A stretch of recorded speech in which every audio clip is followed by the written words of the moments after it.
Halo, saya Emmanuel Patandian dengan NIM 2402110600004 dan pada ini saya akan menjelaskan codingan program untuk DFS atau Depth First Search. Jadi pada bagian yang pertama ini kita melakukan import library. Nama library itu bit/src++ plus h. Jadi ini adalah header all in one yang langsung mengikut semua library standar dari C++. Jadi di dalam library ini sudah ada vektor, ada ifstream, ada queue, ada stack, dan sebagainya. Nah, kemudian kita menggunakan using namespace ini digunakan agar kita tidak perlu menuliskan vektor atau cout di dalam setiap codingannya. Setiap kali kita menggunakan cout atau vektor.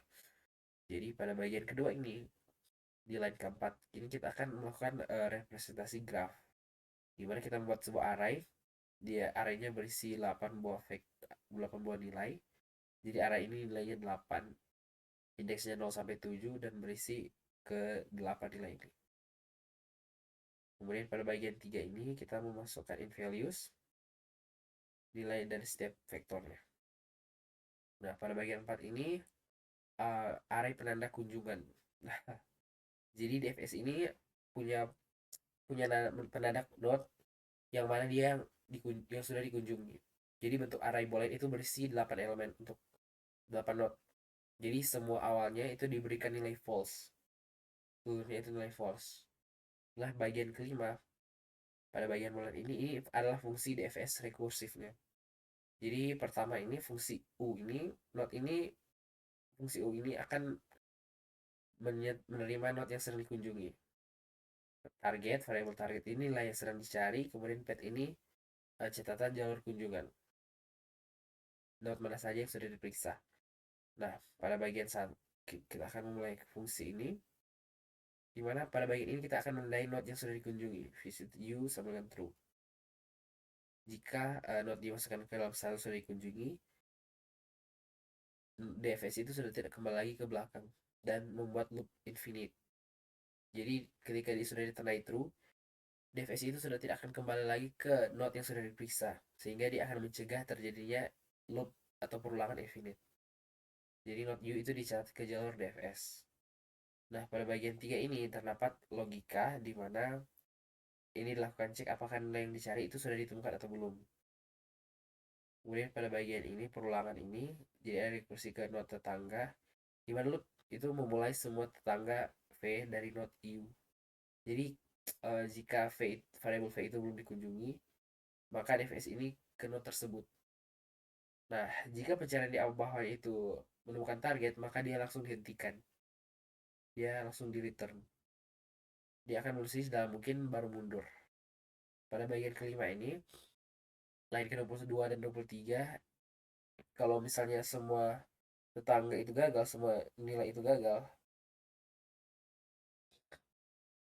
maka yang dilakukan itu dia akan pergi ke pemanggil sebelumnya. Jadi dia akan menghapus nilai terakhir karena bukan bagian dari jalur menuju target. Kemudian dia akan kembali ke pemanggil sebelumnya atau backtracking. Nah, pada bagian ini dalam fungsi inmain ini kita menjalankan inisialisasi graf di main. Graf di sini. Di sini kita membuat graf yang dimana graf ini tidak berarah karena hubungannya itu dibalikan.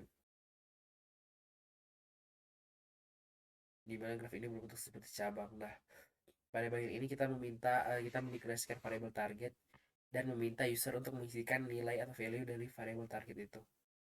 Nah, kemudian setelah diinputkan oleh user, kita akan menjalankan DFS itu untuk ngecek apakah nilainya itu target atau itu sudah ditemukan atau tidak dari kode yang user masukkan. Jadi nota terakhir di pad itu adalah tempat nama target itu ditemukan berdasarkan yang diinputkan oleh user.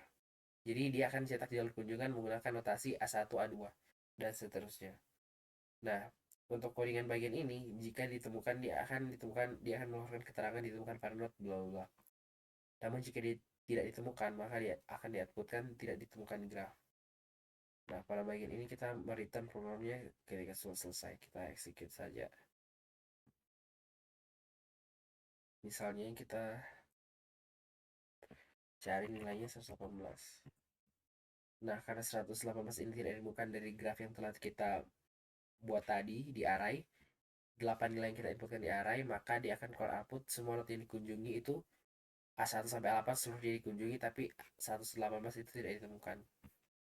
Jika kita mengambil eksekusinya kembali, kita melihat salah satu dari sini sudah 31.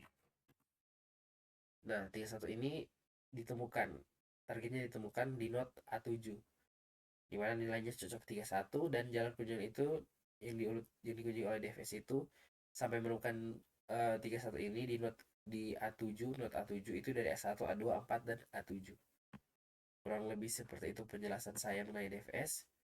Mohon maaf apabila ada salah kata. Terima kasih.